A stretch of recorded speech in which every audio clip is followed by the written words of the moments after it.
Kan säga att det var Maria en modj? Eller var hon kanske en jomfru? Ja, Dahl och Viktor säger att hon var bara en modj. Och vet du vad en modj är? Det har vi språten. Språten säger att modj, första definition, ung, ogift, jenta. Till den första tydningen, till den primära tydningen av åren modj. Så ständer moj, ja men moj är det samma som modj. Så ständer jomfru. Hvis du så ett människa som någorlunda vitande om det förska målet, som känner, kalla ena, eller snacka om ena konu och spyr om hon är jomfru, så du vet vad det är. Så röntgen, just näka vi henne. Så röntgen vi henne, så är jomfruhinnan intakt. Och var det som var det centrala vid Maria kanske? Ja, ta fortäljer där att så sannolikt var det här. Det på inte vet jag att hon var jomfru. Ska bara fortälja där att hon spottar av lort ända klotte. Matteus 8:18.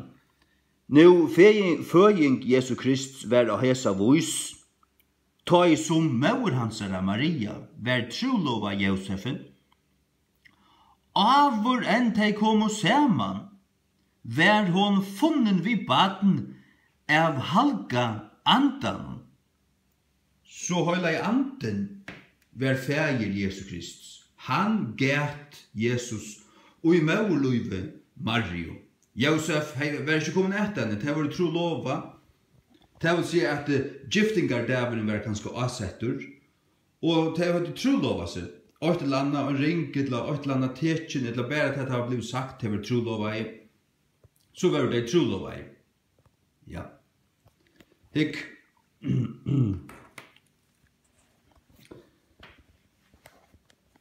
Ja, förska King James, hon säger alltså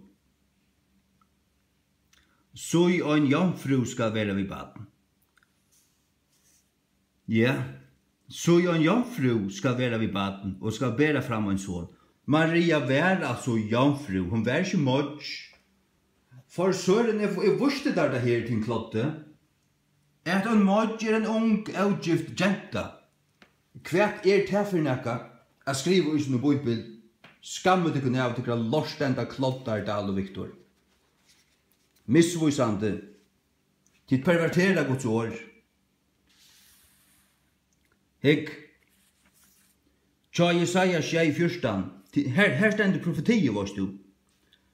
Tu skal Herren djeva tikkun og tekken, så ein jomfru skal æla fram.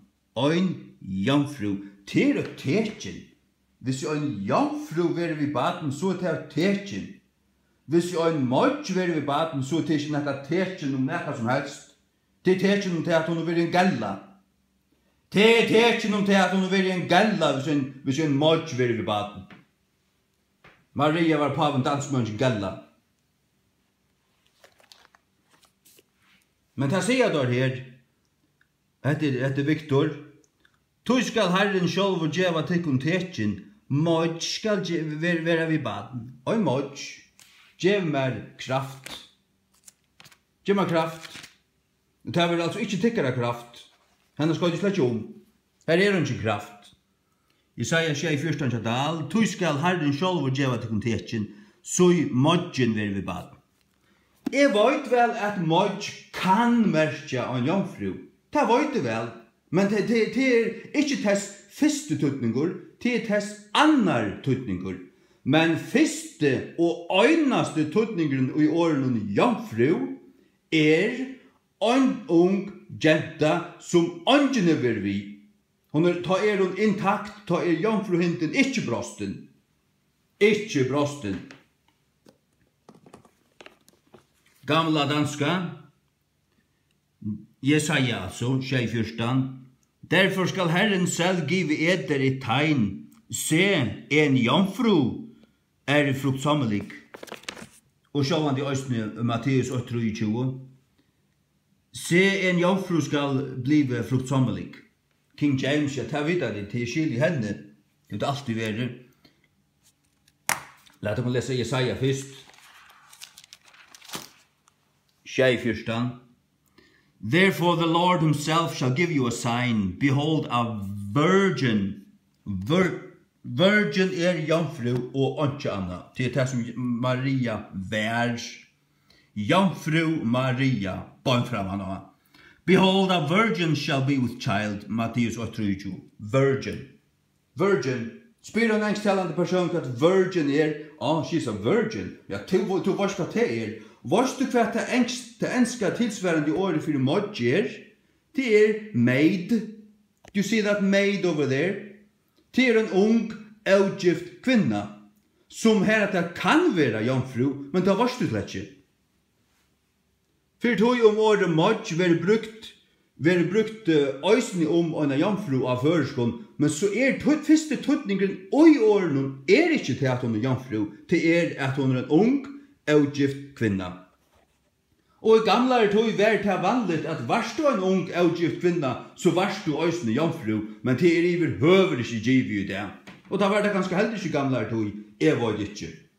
Men jeg var bare til at jomfru til som Maria var. Skriver du jomfru, så ungen slupper og så du tøyt rett. Skriver du mod, så det en halvår sannløyge. Og en halvår sannløyge ikke bare en halvlign. Jeg sier at en halvår sannløyge en totallign. Totallign. Men en jomfru, det var Maria, ja. And a virgin, that is what she was. Så det har stått klotte.